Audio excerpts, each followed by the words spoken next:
Els veïns i veïnes de Castellgalí van poder gaudir dissabte al matí de visites guiades a la Torre del Breny i conèixer de primera mà la història d'aquest monument funerari de l'època romana i veure el resultat de les tasques de millora i restauració que s'hi han realitzat durant prop de 4 mesos. El que s'ha fet és dignificar-ho,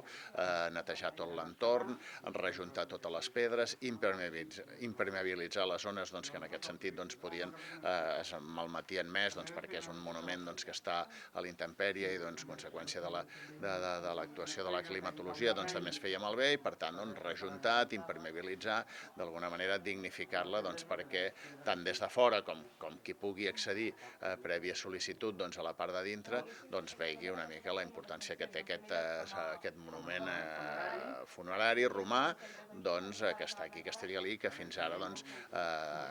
estava, diguéssim, envoltat de masies, envoltat de construccions annexes i que des dels anys 80-90 es van començar a separar i que per tant ara ja ho tenim una mica ben bé visual el que és el monument romà. Unes obres pressupostades en 120.000 euros aproximadament i que han estat finançades en més d'un 90% per la Diputació de Barcelona. Aquesta ha estat la primera fase de les obres. Ara toca pensar en l'adequació de l'entorn. Hem de fer tota aquesta tasca de manteniment que també explicaven i alguns veïns preguntaven, però també tenim previst fer una segona fase que consistirà en intentar reurbanitzar aquest entorn, aquesta plaça que ara és una plaça, una rotonda, per entendre'ns, on al mig hi ha el monument, i urbanitzar-ho amb unes condicions i amb unes característiques que siguin més suaus, que permeti passar-hi amb cotxe, però que els cotxes hagin de passar més a poc i que en aquest sentit doni més importància a la visual, la reurbanització d'aquest carrers amb una plataforma única de l'aspecte i la importància que tenia aquest monument, que està situat en una zona on abans hi passava el camí romà que anava de Martorell a Manresa.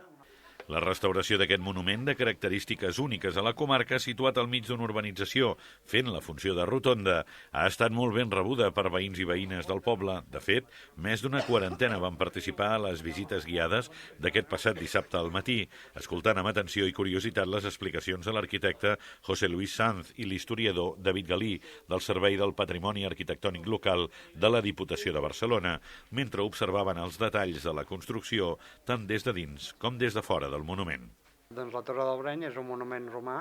que teniu aquí a Castellgalí i no només és important pel municipi, també per Catalunya perquè no n'hi ha gaires d'aquests. Era un monument funerari construït al segle II després de Crist, en un indret en el qual està tocant en un lloc una mica estratègic amb l'aiguabarreig del riu Llobregat i el Cardener i al costat d'una via romana. Això formava part d'una vila, d'una explotació agrícola, en el qual el propietari, per enterrar-se, ell i els seus familiars, va construir aquest edifici. La part de baix, que és la que es conserva avui en dia, tenia dos parts, la base i la part superior. La de baix, on estem ara a l'interior, era on guardaven les urnes funeràries, perquè els romans s'incineraven per enterrar-se. I a dalt hi havia un departament, una zona on es feien els ritus familiars.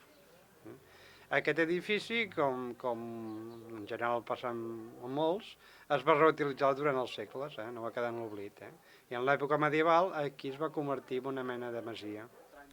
La Torre del Breny, situada al mig de l'avinguda de Roma, restarà tancada al públic i per visitar-la i accedir a l'interior caldrà concertar cita a l'Ajuntament de Castellgalí.